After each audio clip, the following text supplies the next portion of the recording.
Julian would have been 11 years old today, but in 2008 he was along with Jennifer Hudson's mother. Have you forgiven him? Yes.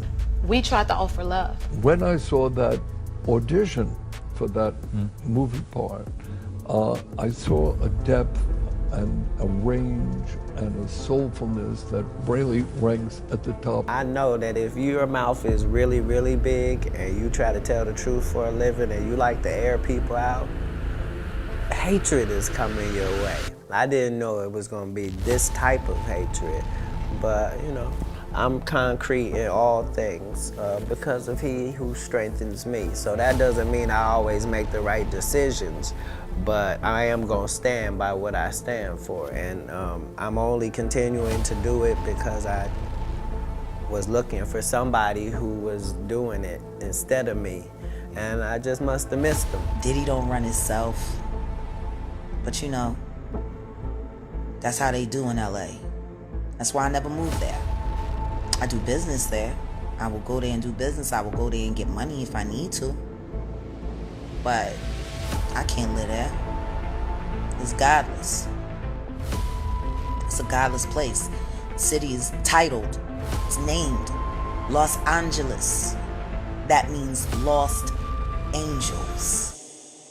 The entertainment industry thrives on dazzling performances and public adoration. But beneath that glamour exists an entirely different world. A world of quiet alliances, untold secrets, and unspoken threats. Jennifer Hudson, widely celebrated for her powerful voice and groundbreaking achievements, is one of Hollywood's brightest stars. She rose from Chicago's church choirs to becoming an EGOT winner, a feat that only a handful of entertainers have ever accomplished. To the public, she embodies resilience, talent, and grace. But as events unfold around some of the industry's most powerful figures, including the shocking news of Diddy's reported quiet release from federal oversight, a new tension is emerging. Katt Williams and Jaguar Wright, two of the industry's most vocal truth-tellers, have launched relentless critiques of Hollywood's inner circles. And somehow, Jennifer Hudson's name has found its way into whispers surrounding these conversations. Why would a star like Jennifer, whose career appears spotless, feel uneasy about what these two might reveal? What connections could she have that make her a potential target for exposure? And how does this tie into one of the biggest scandals shaking the entertainment world right now? Let's break it down. How are you? Wonderful. How are you doing? How are you? I'm great. I mean, you and Common make the cutest couple ever. Thank you. What do you most like about the guy? So, you know, we see you in Common, you know, on vacation. Could we see maybe a possible collab? Music, your voice, his voice together. I mean, it could make magic. I like how you slipped some vacation. Really? Okay, know about that part. But I don't know, it'd be dope to see two Chicagoans together, but I don't know about that. How come? I mean, it could be awesome. It could be. You're right about that. And you can't confirm if we in a relationship or not because the rumors are talking maybe. Rumors say a lot of things. But he's a beautiful man, I will give you that. All right, well, That's thank you. for certain. I'm a host, and so I have to ask you this question, because everybody always want to know this. Are you dating anyone?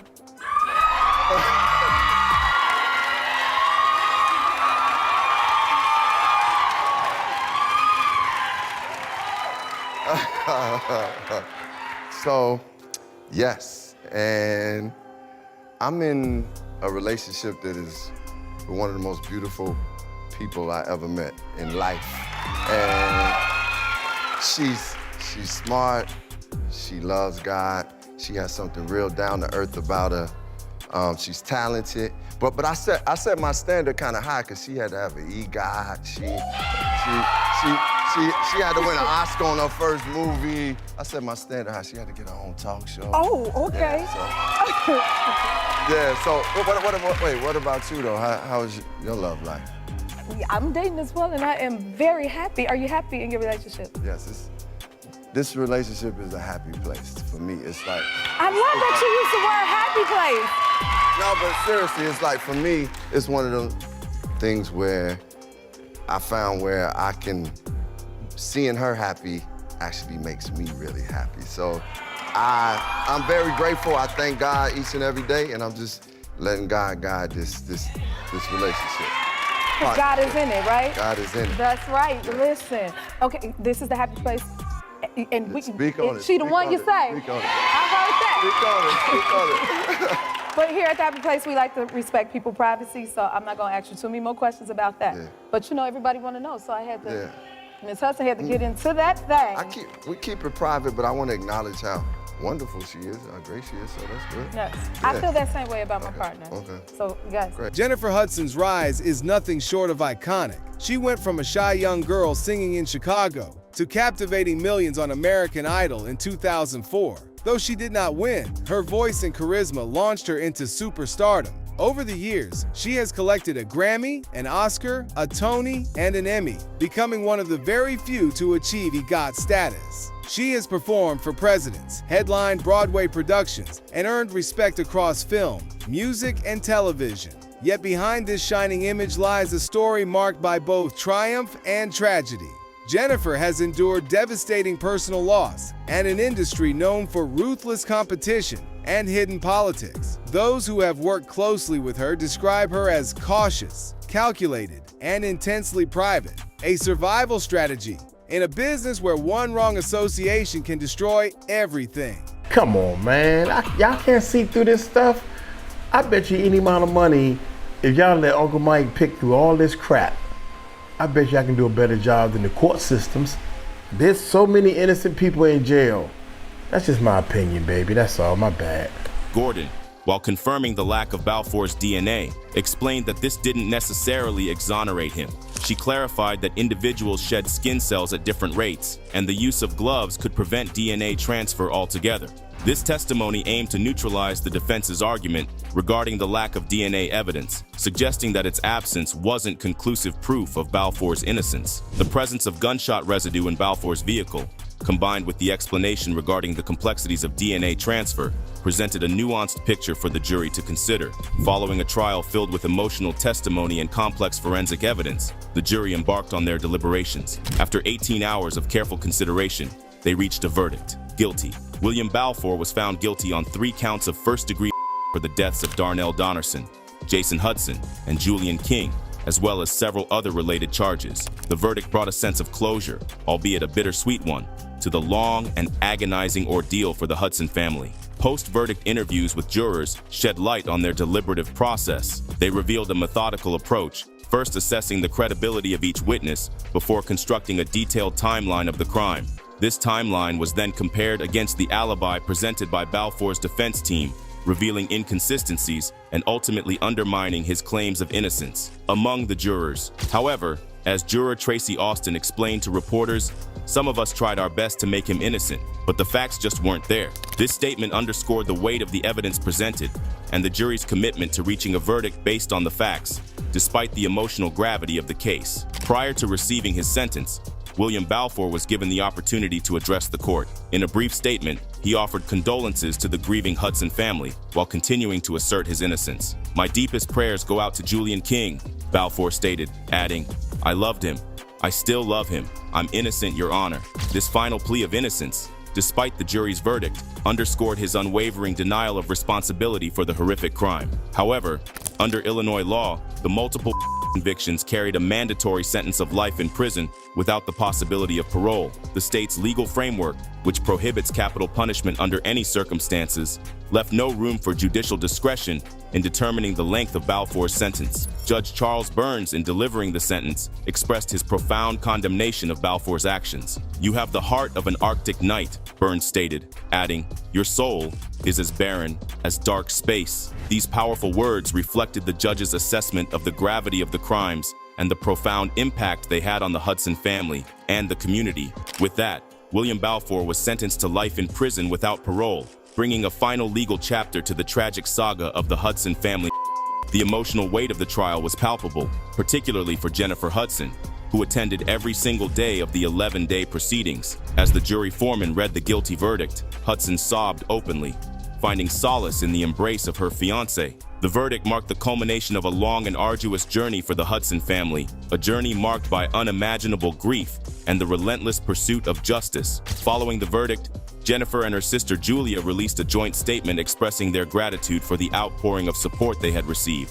"We have felt the love and support from people all over the world, and we're very grateful," the statement read. In a remarkable display of grace and compassion, the sisters also extended their prayers to the Balfour family, acknowledging their shared loss. "We want to extend a prayer from the Hudson family to the Balfour family," they stated. "We have all suffered a terrible loss in this tragedy." Furthermore, they expressed their hope for Balfour's eventual redemption, saying they were praying that the Lord will forgive Mr. Balfour of these heinous acts and bring his heart into repentance someday.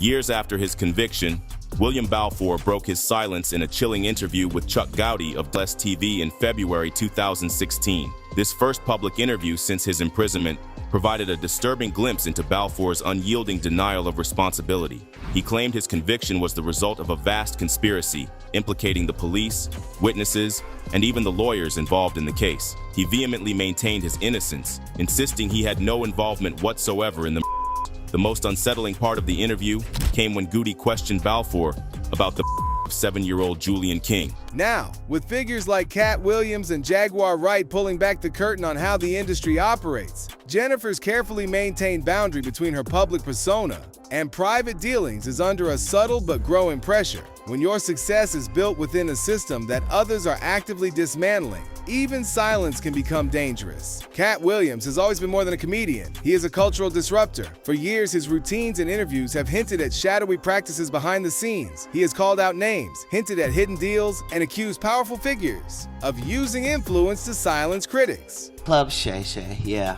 I was trying to do something there that hadn't been done. I thought that I had figured out the algorithm mathematically, and I thought that I could show that. And when I wrote it out to kill the careers of the people I was talking about, right? But it was so vicious that I erased all of the knockout blows and just left the jabs, so that the comic I'm talking about knows that I know your real story. I'm gonna tell this, but you know what else I know.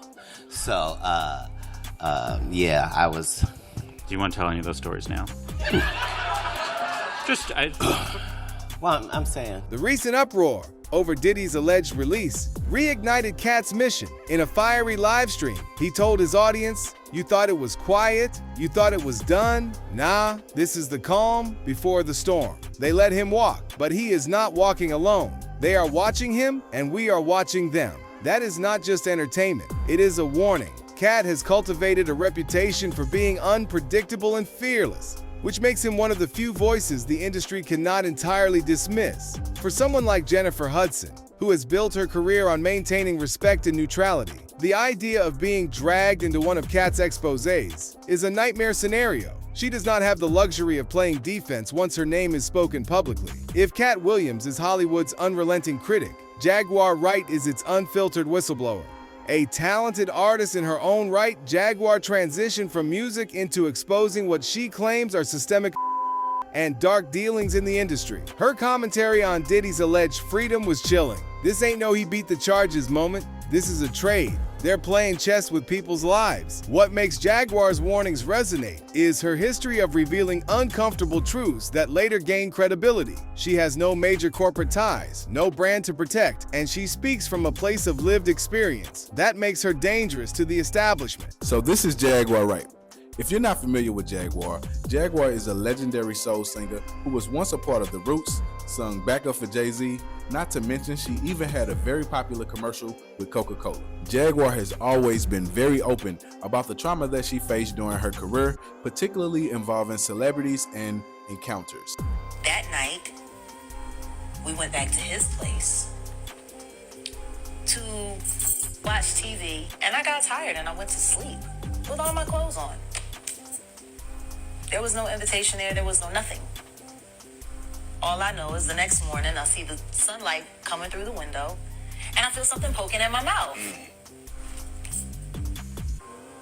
Okay. Exactly. We're not in a relationship. Yeah. Do I find you attractive? Absolutely. Yeah, but there was no under. Do I got a hip hop crush on you? Right. Absolutely. Yeah. You wrote. I used to love her. Yeah. For a female hip hop head who was an MC and a writer? Yeah. Of course I'm fan crushing underneath. There's no way, especially at that age in my early 20s. And in that morning, you know, just the whole exchange, me, boom, smack the crap out of his nuts. He jumps back. I get my socks, make sure my socks is on right, get my shoes, and I leave. I wasn't even undressed.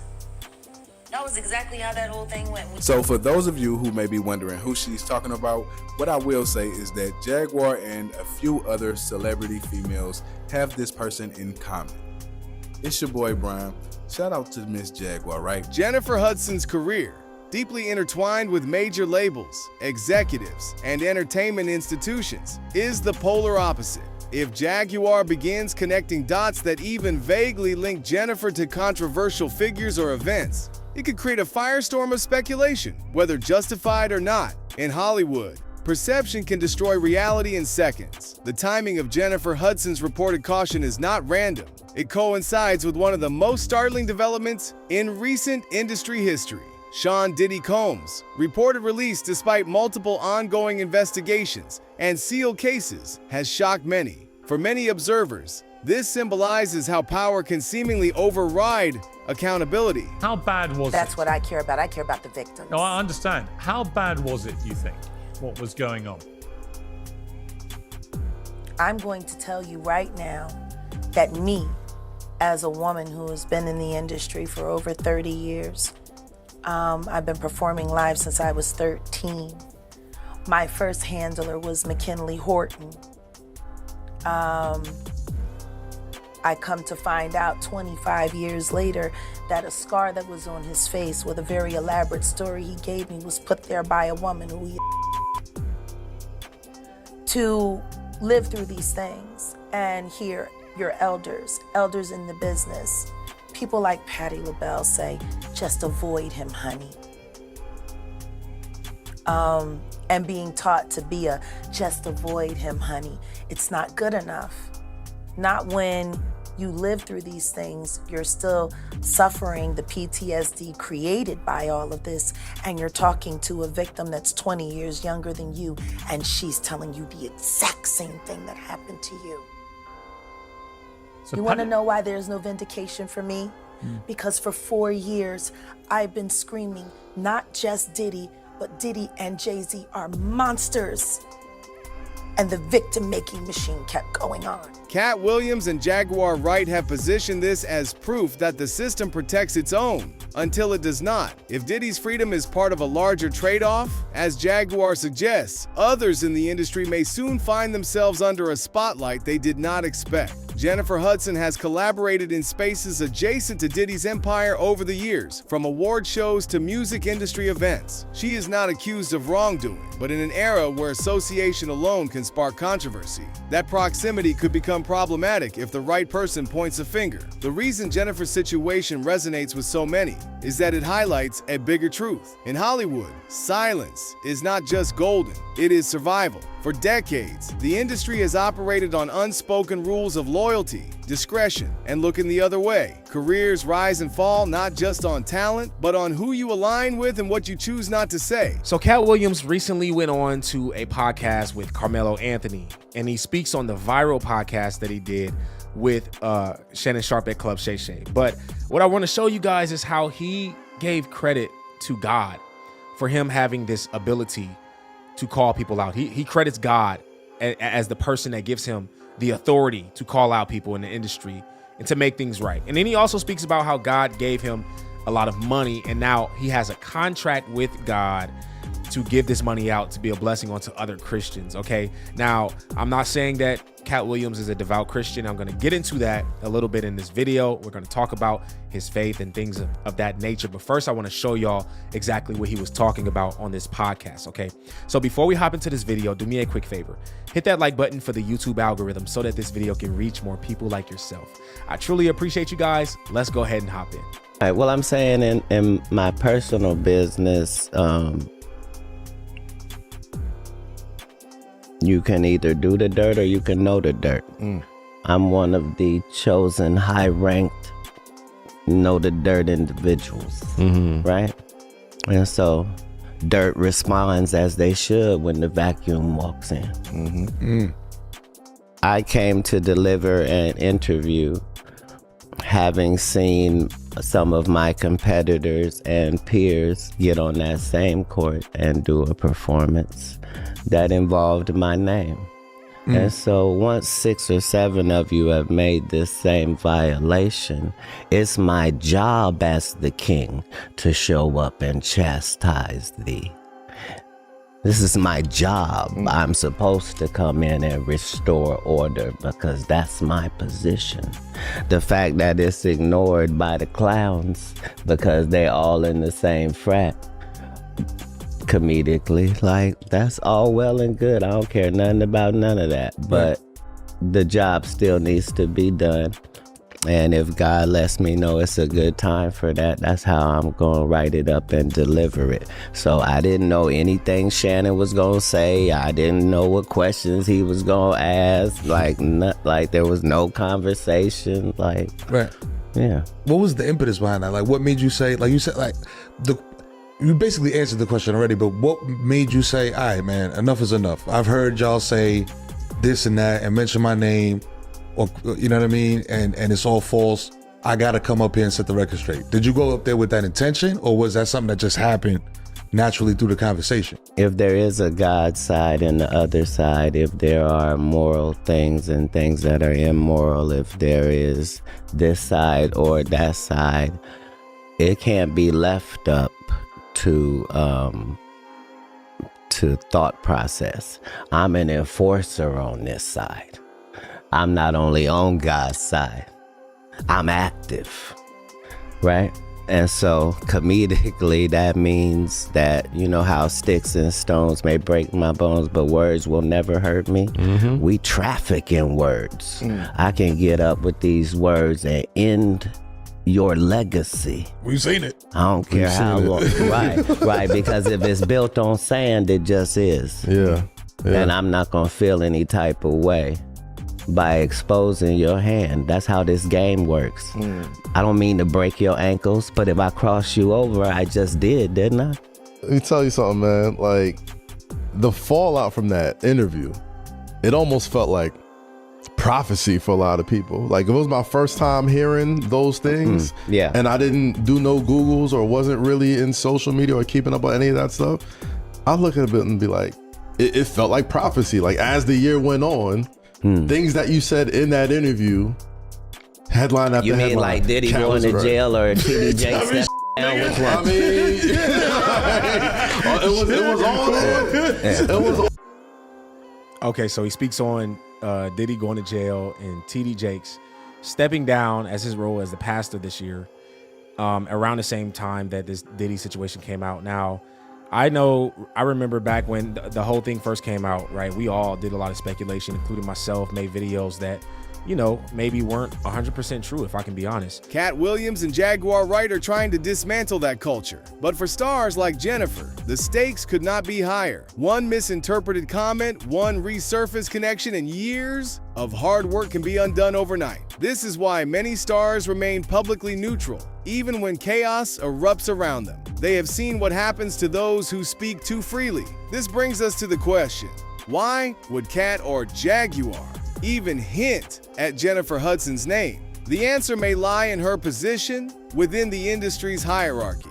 Jennifer is not just a performer. She is a producer, a talk show host, and a cultural figure who has relationships with some of the most influential names in music and film. So you put your heart and soul into everything. So we gonna get that tea. We gonna get that Tony. Now, speaking of EGOTs from the South Side, Jennifer Hudson, your girlfriend, how special is that relationship to you? Oh man, that relationship is one of the greatest blessings and most important things in my life, in my whole journey in life. The friendship, the partnership, the life partnership, just the connection man, it's one of those things where you don't know truly like what true partnership and relationship is until you get there. And it took me some time maybe to grow and evolve as a person. And it's like those things you pray for and you don't get them until you're ready. And I think, you know, whatever growing I had to do, it was the divine time in alignment when Jennifer and I started like being interested in each other, because we had been around each other before. We worked together before or something. But this was the time where we just felt and got to see each other in that way.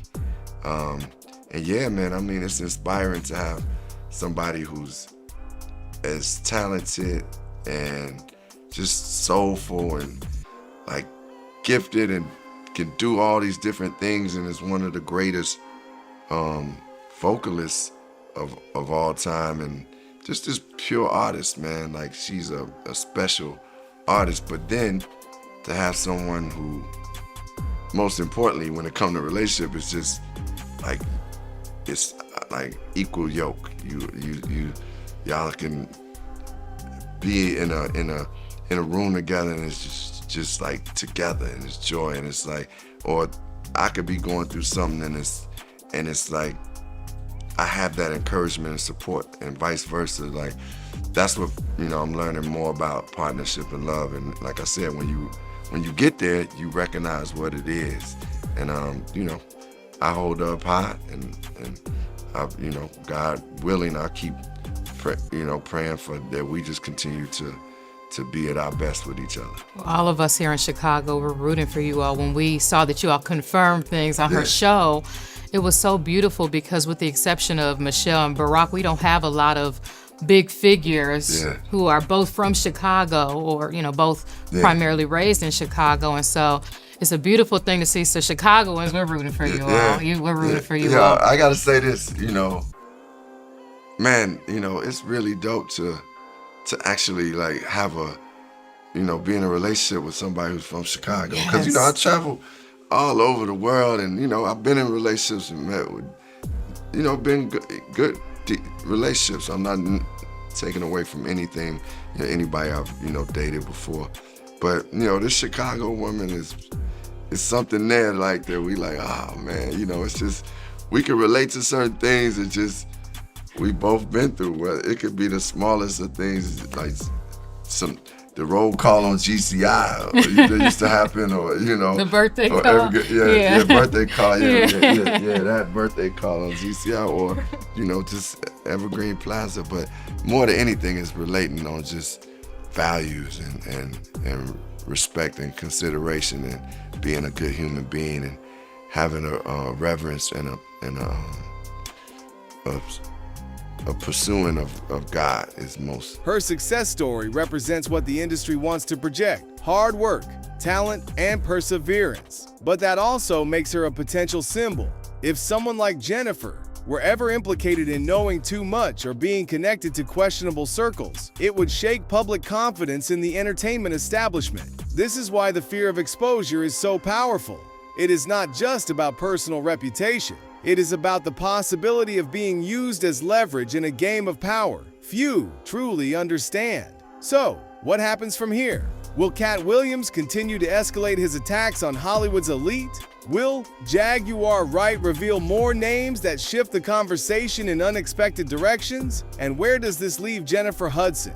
Will she remain untouched by the storm, or is she already bracing for impact? The reality is, we are watching an industry in transformation. The walls that once protected secrets are crumbling. For Jennifer Hudson, the challenge is not just staying relevant, it is staying unscathed in an environment where truth can be weaponized as easily as lies. Do you think Jennifer is simply a bystander in this unfolding drama, or is her silence a sign that there is more to this story than we realize? Let us know what you think in the comments below.